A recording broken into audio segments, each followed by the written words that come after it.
Okay, cool. Okay, y'all, welcome to the Haight Street Voice, and we are so freaking excited to have Singh with us, who is an amazing Kundalini yoga teacher, rad deadhead, just an overall amazing soul, and has changed my life in so many ways of opening up and making me remember the beautiful path that we can all be on. And welcome, Dave. Cool, thanks. So good to be here. I'm so excited. So I wanted to start with today being, I know you're astrological guy. I was the editor-in-chief at astrology.com for 10 years. I know you do the Vedic. Mine was the Western, but the sun is trine Jupiter, which is for everybody, no matter what. And that was in the Dalai Lama's chart. Did you know that? Sun trine Jupiter. Yeah, no, I didn't notice that. That's cool. And that's today, which is a really incredible, beautiful energy. So I thought this picture was kind of appropriate for my being blessed with finally being able to talk to you. So I love it. Yeah, I'm so excited. I'm so excited. And it's, I got a little nervous. And of course I did the 40-day challenge this morning. And Jupiter finger too. That cracked me up. That the whole thing is the Jupiter finger, right? Yeah. So there I am going like this all morning going, oh, right, I'm pointing to the sun with my Jupiter finger. So that was. So welcome. Jupiter is with the moon right now too, because last night we noticed that was just going outside. He said, what's that? What is that bright star right next to the moon? And it's Jupiter. Oh, it is. So, I thought it was Venus. Yeah. Oh, wow. Speaking of which, we are both coming from California right now. That's right. Yeah. So I wanted to start with today, which is Dalai Lama, Jupiter. And then I thought, where are we going to start this story with Jai Dave? I thought we should go to this backdrop here. Hang on one sec. This is the very first edition of Haight Street Voice. And that's Jerry walking down Haight Street in 1968. Awesome. Going to work, right? And right. Going to work. That's what the guy who took the photograph, who's a really good friend of mine, Steve Brown. He was Jerry's assistant for years and best friend. He said, going to work. And look how happy he is too. He's just going to work with his guitar. He's just having a good time. So sweet.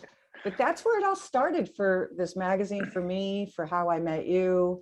So I kind of just wanted to start with what's your connection with the Grateful Dead, and like, how does that integrate with the whole Kundalini thing for you? Because that is our connection, is the Grateful Dead. Yeah, right. Well, gosh, what's my connection with the Grateful Dead? I don't know. Is that too vague? I mean, no, it's not too big. That's a fine question. I mean, it's a deep connection. I don't know, where exactly it even started. I feel like I've been listening to them all my life. I'm too young to have been around in the heyday of the Grateful Dead, but I was 16 when Jerry passed away. So even if he would have made a show, you're not old enough to really metabolize it in any real significant way. But the music's been around all my life, and all the post dead years, I've go to as much live music as possible. And it's one of my, I would say my connection, very simple. It's one of my primary medicines. And music, live music in general. But for me personally, Grateful Dead's kind of in the upper echelon of what's most important to me when it comes to music. And it just has all the elements that I need, that I want, for everything from just it's musically good. It's musically, it has depth. The lyricism are like, they're like sutras, the poetry is so rich and beautiful and speaks to our lives, and it has all the elements from the Jerry Garcia, Robert Hunter, John Barlow, Bobby Ware, Mickey, everybody. It just has this all of that comes together into this intangible thing that you can't really describe unless you're a deadhead. Then we all know what we're talking about. Right. I know at my first show, my mom had passed away just recently, just before that. And they created a space where it really was spiritual, where they were taking care of the energy in the room. The lyrics were speaking exactly what I was thinking. And I was able to just sort of like have that feeling like I have when I do your classes. There's just this ability, they take care of everything so you can connect, is that's the way I feel about them. Yeah, that's beautifully said. What time period is that? That was that was 1985 at the Henry J. Kaiser. I was dragged there. I think you read my book that I sent you, but I was dragged there because I was into punk rock and I was like, oh, they're fucking dead. We can curse on this show, by the way. I love I love that you curse in class. Like you even say motherfucking. I'm like, yes, that's hilarious. It's great. No, I love it, Jai Dave. It's hilarious. You're so real. But so I was seeing the Dead in like the mid 80s, and then I met them again years later in the early 90s. They came to New York and my girlfriend was their pot dealer, and got to see them for 5 days in a row. And that's when I met Jerry and hung out with Jerry and went to the scuba diving store, and long story. Cool. But this isn't about me. This isn't about me. But I wanted to show you, in honor of the person that introduced me to you, is this woman. Okay. She's wearing she's Christina Solosky. Your book. And she actually introduced me to you when I was in a low point, and my dad died in 2018, and she's in Tahoe. And she's dog sledding here. Those are her dogs. Oh, wow. Isn't that badass? Cool. Yeah. She's Christina Solosky, and she's wearing my dad hat. It's a selfie. That's like the best selfie ever, right? Yeah.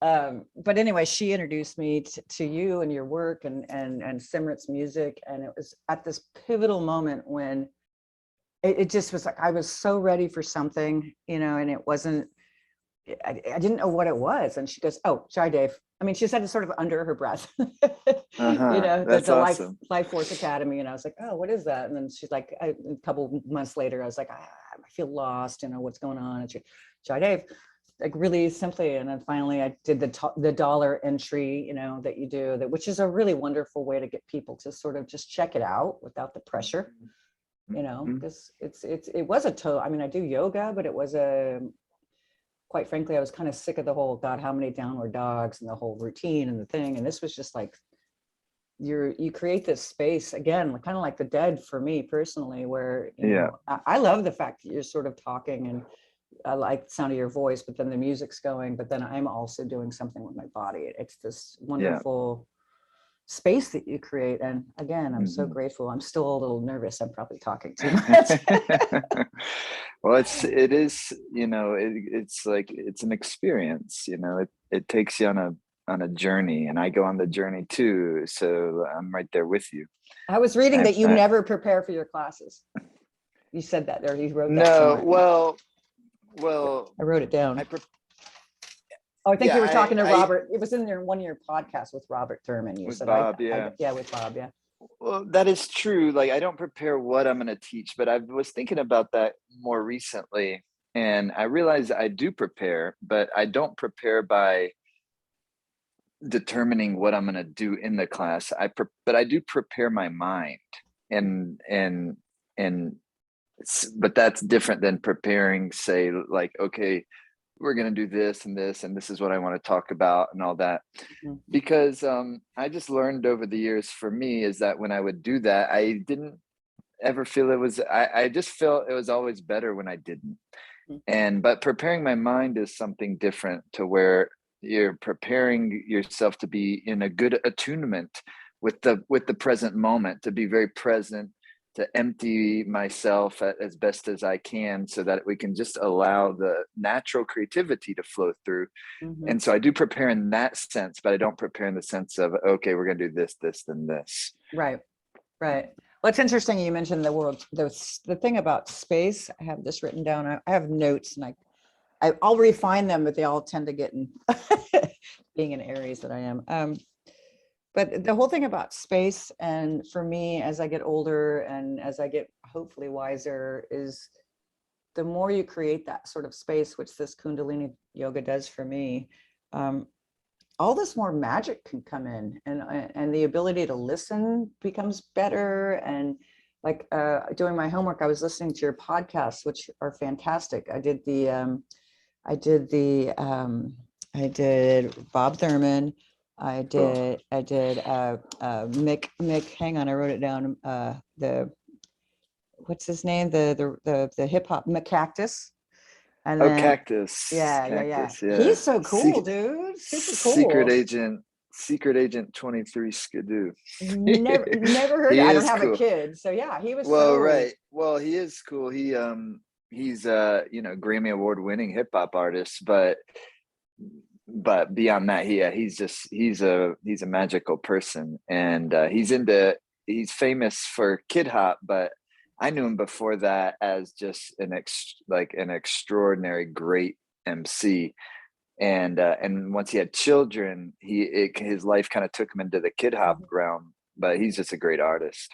Yeah, I really enjoyed that one. And then he did Trevor Hall, who I adore. I knew him cool years ago. Yeah. And yeah, Trevor. There was all this sort of like theme for me personally, and you guys all sort of talked about it or touched upon it, was the whole Joseph Campbell, the hero's journey, the mythological, journey that we're all on. And I just really was like, holy moly, he's a great Kundalini teacher and a badass podcast dude. Like you're really, and I love there's a quote from you as well that you say that you want to, hang on, where did I write it? Sorry, is that you want to listen to people who are living their life.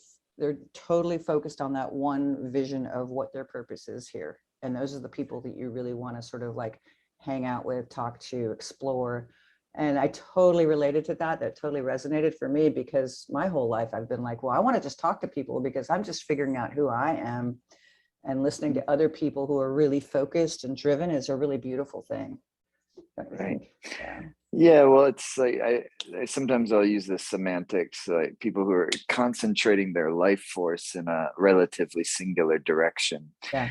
Because sometimes I think we have this word purpose, and it maybe sometimes gets over contextualized in terms of profession and that type of thing, which I don't really think of purpose in terms of profession or even craft, like, well, I'm a teacher, but that's one thing I do. It's and maybe it's at some level some vehicle for a deeper purpose, but purpose is so far beyond, I think, comprehension, and that's why it's so interesting, because it's like you were just saying, I'm just starting to figure out who I am. Me too.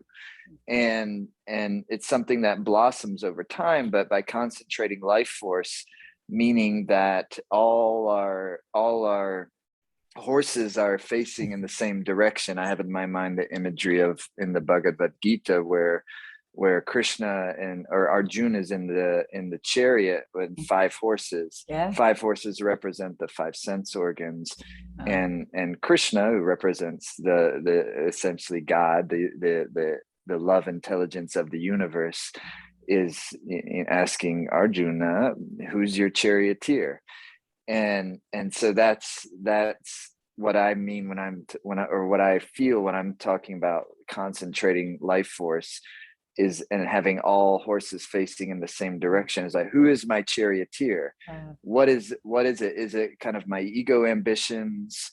It's because profession can be filled with ego ambitions, and there's nothing wrong with that. But again, who's the charioteer? And what is ultimately, what am I serving, and what are we serving? So that's like, tie it back into the Grateful Dead. That's why I love, at the time, at least we're recording this, couple of days, I'm flying out to Red Rocks because if I'm, blessed enough to be able to just be in that space, for me, it's like, it takes me just in that sound current space. It helps me recalibrate and connect back into what my charioteer is. Like, what am I serving? And that's not something I've ever been able to fully articulate, but that's why we do what we do, and why we write poetry, and why we make music, and why we do things like this, so that we can maybe bring some life into that, and then communicate and connect with each other, and hopefully have inspiration to keep going.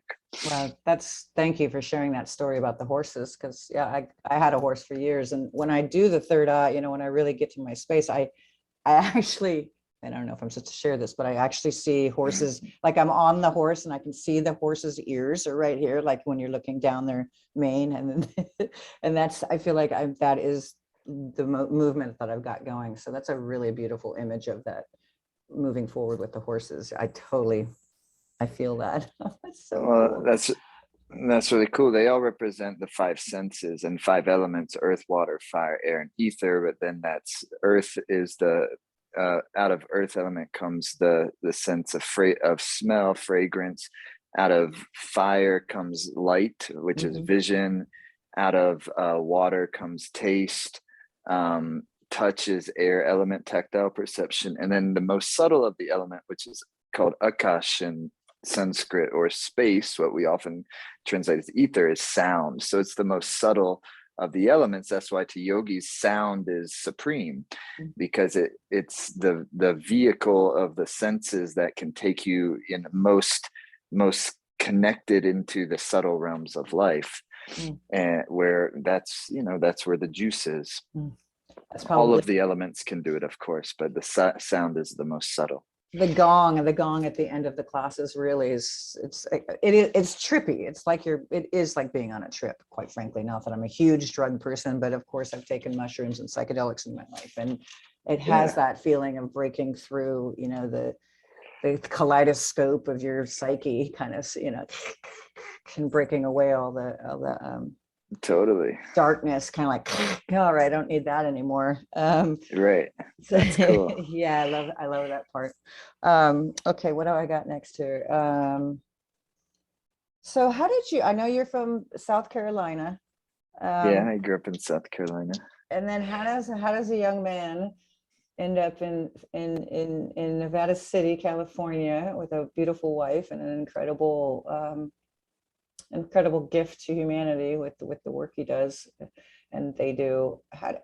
Not that you can explain all of that, but I know your journey is that you had some illnesses when you were young, and so the Ayurvedic stuff really that was what set you down this path, you think, or is that part of it? Yeah, that was a catalyst for sure. Yeah. That was as a teenager, still in high school. Then I moved to Middle Tennessee near Nashville, where I was going to school, or attempting to go to school. But it was I was going to school to study production and technology in the recording industry, actually. But I was 18 and had just gotten to the university that had that program. And that's when I took my first Kundalini yoga class, and it happened to be Kundalini yoga class.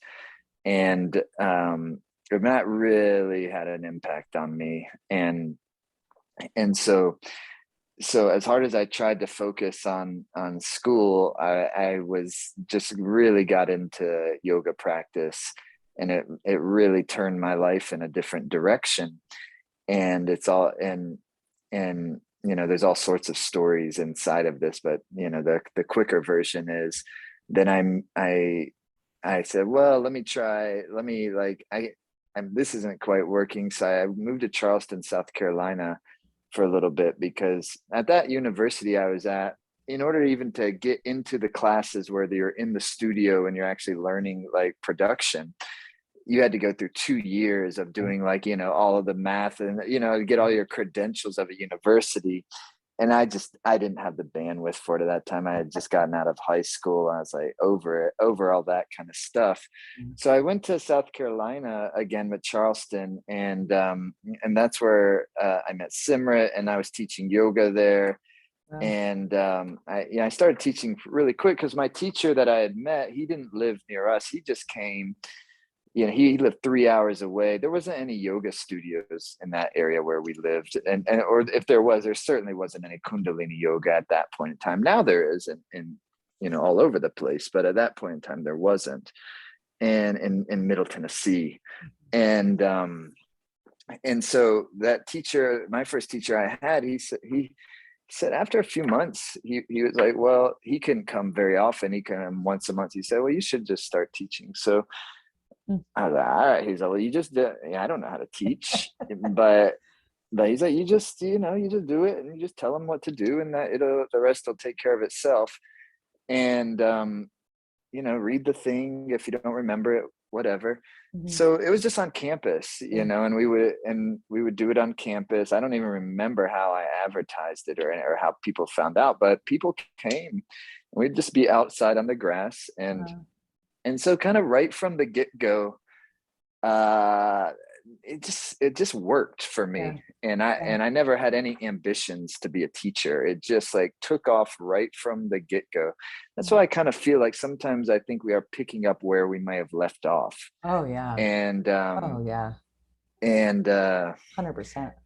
You know what I mean? Like, how does I mean, I went to SF State to study journalism, moved to New York City, did all of that for 9 years, came back here, and now I'm got a mag. And I went to SF State, study with Ben Fong Tourist, who I just went to his film opening for, like, a Rolling Stone, about him being a journalist for Rolling Stone for all these years. And then cool. It's like and I was living on the corner of Haight and Ashbury, so everything is full circle for me, 100%. That whole Saturn return kind of thing. So I think I feel the same way, that we're sort of like born into this thing, and then we get totally maybe not tangentialized or whatever, and then we finally find it again, hopefully. That drive, I feel that. So that just took off, and it took off in, like, it didn't take off like in some business fashion, but it took off in terms of, this is what I was going to be doing, this is what I'm interested in. I moved to South Carolina, kept doing all that, and then eventually, though, I really wanted to study Ayurveda more deeply, the healing medicine of India, and it's an important branch of yoga. And so I moved to Grass Valley, California to study Ayurveda, because that's where the California College of Ayurveda was. And at that point, there was two main schools. There was one in Albuquerque, New Mexico, the Great Vasant Lad School, the Ayurvedic Institute. And then there was this one, and I really kind of wanted to go to study with Dr. Ladd, but I didn't want to live in Albuquerque. And I wanted to come to California. And so I moved to Grass Valley. A couple years later, Simrit moved out here. We ended up, having a child, and we never left. And so here we are, close to 20 years later. And that's how we got out here. We love it here. We love it. We're so glad you came. Thank you, universe. And so to tie things into, I'm so excited that my magazine resonated with you. The Haight Street Voice resonates with you, and the energy of the Haight and the Grateful Dead and all of that. And what does the Haight Ashbury mean to you energetically, San Francisco in general? Like, what is your vibrational connection to it, emotional, whatever that, what is your connection to the San Francisco Bay Area, California in general, but coming down to where the counterculture basically exploded? Yeah, I mean, in a certain way, it's kind of like a place of pilgrimage. It's it's so important to, I think, it's such a crucially important piece of not only American history, but just the blossoming of consciousness in our world, and the revolution of consciousness that first of all took place, and was kind of like the pillar, the sort of, for at least a period of time, the nucleus of it seemed to be in that area.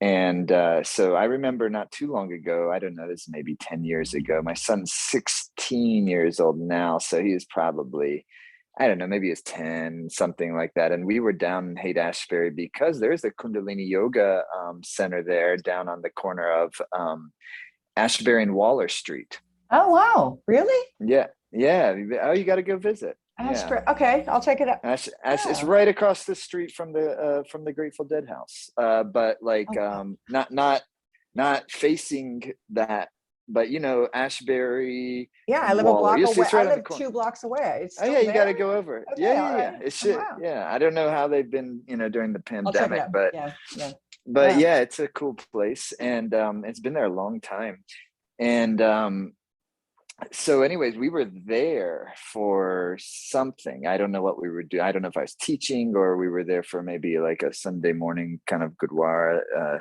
Sikh ceremony. But I was walking around the Haight, with my son, just kind of trying to transmit like some little bit of history of what happened here, and how important it was. And he was like, Papa, is a hippie the same thing as a gangster? Well, because they are OG. Yeah, kind yeah. of. I was like, not really. Kind of. So Against the grain a little bit.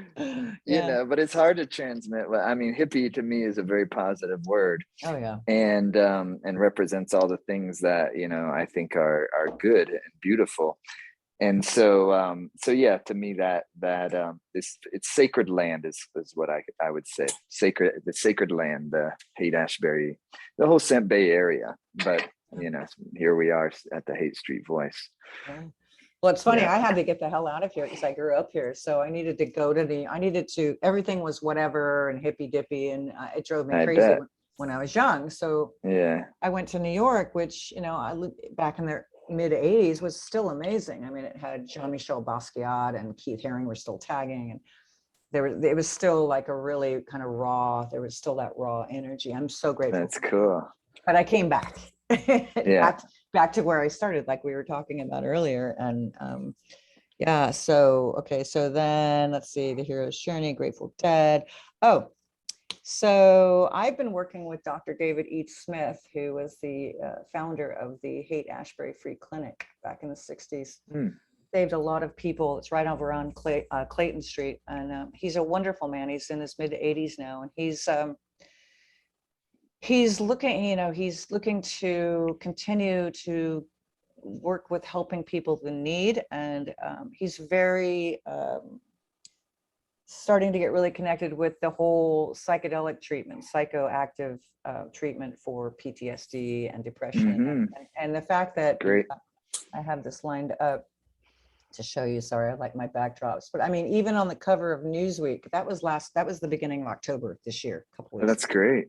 It's on the cover of Newsweek, which is pretty psilocybin. Yeah, that's fantastic. Phenomenal. So, and he's a doctor, a real guy. So I just think it like Fantastic Fungi, that movie, I've watched it a million. Just knowing that underneath this, all of this, and the way we're all interconnected, just like that mycelium, and that I feel like it is coming full circle back to the idea of yoga and not that you have to take psychedelics, but the whole psychedelic mind frame. And I feel like it really, maybe it's just because I'm in that area of mushrooms are coming up and my yoga practice has become really solid. And I feel like, whoa, I got mushrooms on, or psychoactive drugs, and I've got, this strength of yoga in my peripheral and all around me. And I'm so grateful for it.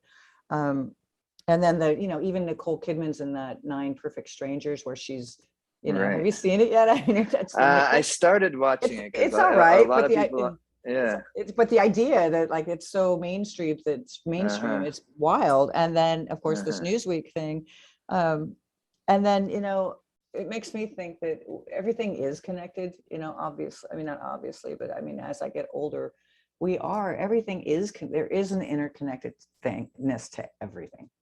And when we start to really sort of, and the yoga helps me, your teachings help me get to that faster and go like, duh, like, oh yeah, right. How did I forget that? Did I lose you?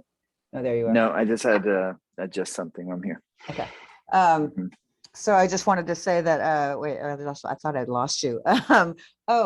Timothy Leary told me something when I knew him in New York, and it's always stuck with me. I said, why are you hanging out with me? Like, I'm just like a journalist from San Francisco and I'm not that intelligent. And he says, you are intelligence, and intelligence is the ability to see the relationship between things. And you have that. And it stuck with me. And I was 24 years old and a kid, but it really resonated because I am always trying to figure, how does that relate to that, of being curious? And the relationship between everything is, I mean, that is why we're here, is to try and understand that, right? Do you agree? I do agree. I do agree. Well, that's maybe you could riff on that a little bit. I mean, that's the great mystery, isn't it? It's everything somehow does seem to be connected, and yet, we're also separate, we feel so separate and individualized from each other. Like I'm over here kind of suffering in my own body and mind and predicament, and you're over there and yours. Right. And yet if we listen to all the wisdom that's been, traveled through all the different, whether it's indigenous traditions, the indigenous peoples around the world, they knew this totally, and they really understood the interconnectivity of all things. And it's in their stories, it's in their language, it's in I think when a certain that consciousness is really held within a culture or society, it's going to come through the language. And so that's why these indigenous languages, ancient languages, they're also important, because inside of, and again, this is going back to sound, that what is language other than sound? And so it's the sound waves that carry wisdom inside of them, is inside cultural context of language. So yeah, interconnectivity is we all feel great, we feel love, we feel in love, we feel totally connected to another person. And that we all experience that at times in our life in romantic love. But if we can expand our capacity to experience love in greater and greater contexts, you could say more subtle, but also more subtle also means more substantive, because it means it's more sustainable and long lasting. If a romantic, love is fantastic and a whole lot of fun and passionate, it's not so subtle at all. And so therefore it kind of has like high peaks and low valleys. Yeah. And that's okay, but we just don't want to depend on that for happiness. Believe me, as you get older, it starts to like, all right, okay. it becomes more apparent that you don't want to depend on it for happiness. Yeah. And so if we can expand our capacity to love in more and more refined and subtle and interwoven ways, to where I can feel love with you, regardless of your ideas, regardless of your politics, regardless of anything at all, but just the very fact that this is life, that I'm interacting with life. It's life interacting with life. And that's our starting point. Yeah. Then I have now a network of that can help me feel greater happiness more consistently with less peaks and valleys. And that's what the Buddha's teaching. That's what all the yoga practices are about, is how do you tune the instrument that is the mind and body organism to experience more subtle wavelengths. And going back into music, that's why we love it, is it takes us into these more interwoven, connected. If you've been at a Dead show, and when it's especially if it's a really good one, and you have those moments where everybody's on the same wavelength all at the same time, and it's a field of love. And that's just one example. They're just tapping into what's there all the time if we have the capacity. But that's what yogis are doing. When we're tapping into that web of intelligence, like Timothy Leary is talking about. It's a web of intelligence that all the birds and the dolphins and the whales and the trees and all the plant beings and the four-legged creatures, they're all being animated by. So anyhow, I love that. You got George Clinton now. Yeah. That was a good one.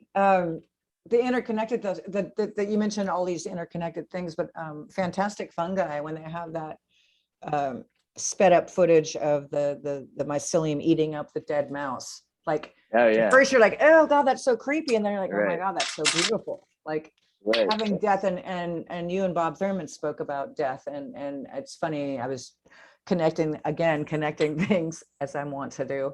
How does that fit with that? You're talking to Bob Thurman, and yet we love the Grateful Dead, and the dead is, except, they're called the Grateful Dead for a reason. And that's something I think a lot of us forget to remember, that death is a beautiful part of the whole thing, and having lost my mom when I was younger, it made me that much more hungry for life. I mean, it sucked balls, it sucked horribly, but it really gave me the courage to really go out there and, don't fear death. Let it be your propellant, let it be make you understand and appreciate life all that much more. Not to get too heavy about death, but I love listening to Bob Thurman speaking about it. Everybody listen to Jai Dev's podcast with Bob Thurman. It's wonderful. Yeah, cool. Yeah. Okay, going back to and then we can wrap it up. I don't want to take too much of your time, and people's attention spans are not that long. But I wanted to say that if you, let me just put this one up. If you could say, so my magazine is hyper local with a global perspective, right? So it's about community, no matter where you are in the world. I don't care if you're wherever you are. You know, hopefully say hello to the people you live near, or, you know, you don't just step over a homeless person, you make sure they're okay, or you hopefully are connected, to bring that back again. The connected seems to be the operative word in this interview.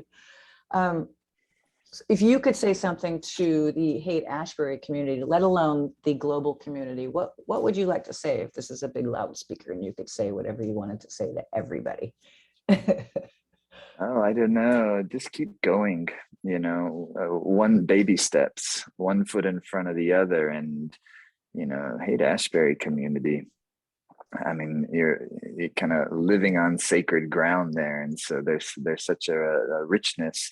We keep bringing up the mycelium network, and that we're actually all walking on that type of network of fungal intelligence, actually, and interwoven connectivity.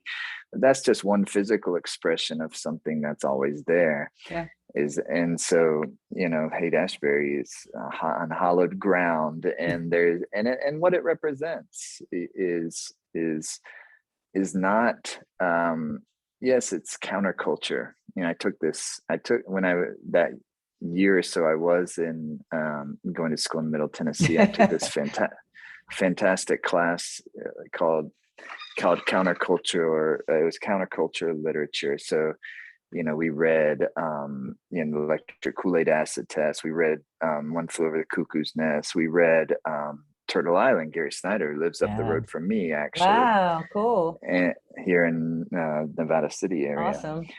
And all of that. And you know, yes, it's counterculture, but that movement, where, you know, popularly, of course, it gets associated with, and appropriately so, LSD and the psychedelic movement and use of substances, but really, like, those were just catalysts. Mm-hmm.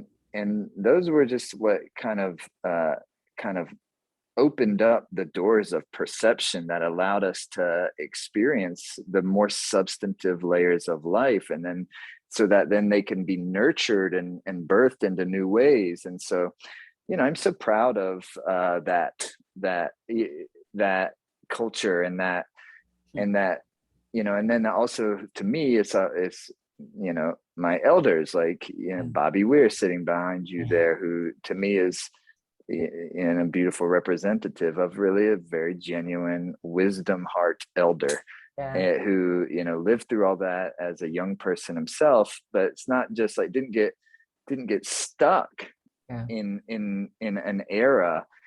You know, when you go listen to the Grateful Dead, it's not nostalgia music. It's living. You go there because it's alive, and the same thing, I think, with everything that was a revolution of consciousness. That's when, you know, Kundalini yoga and all the different yogic traditions actually arrived in this country. It was happening all over the place, and so it was a force of a movement of energy that we're all still a part of. It's not something like some historical antique that happened that we reminisce about it like we're going to visit its relics in a museum. Right.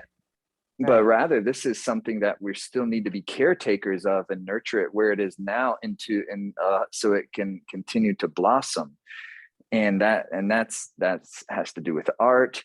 It has to do with serving. It has to do with all the different facets of our education, society. healing, politics, even. You know, for those who have a dharma in that field.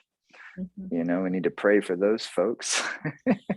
So all of it, you know, all of it, whether it's marching in the street or raising our kids or, you know, creating our art or, you know, creating our businesses, but it's creativity is really what it all comes down to, is how are our lives uniquely creative? And my life is uniquely creative in a different way than yours is. You know, look at what you're doing, you know, and that's that, you know, and sometimes our creativity is public for others to see, but often it's not. You know, often it just happens in the confines of our own kind of personal space, and that's just as important as you know, creativity that may be out in public, because creativity, when it's really inspiration, move me brightly, it's creativity.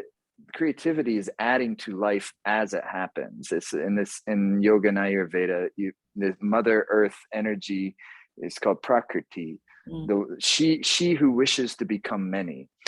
And so by just being creative, you make yourself healthier. And by having creative outlets in your life, it's good, and in a certain way, the most important medicine we can have. So anyhow, that's creativity. What's more creative than Haight Ashbury, richness and legacy? Wow. Well, I was really beautiful what you just said. I'm so glad I am recording. I'm like, am I recording? Cool. Like, yeah, panic. Thank you so much, Jaidev. Yeah, I was just going to say, when you were speaking, Bob Weir does say in this interview that there is actually a magnetism, like an actual energetic thing about those 3 blocks in the Haight. There really is. Like, I've lived here in the neighborhood, but there is some sort of magnet. There is this energy here. There really is. Yeah. It's really interesting, you know. Totally. Well, I can't wait to come visit again. This is making me want to visit.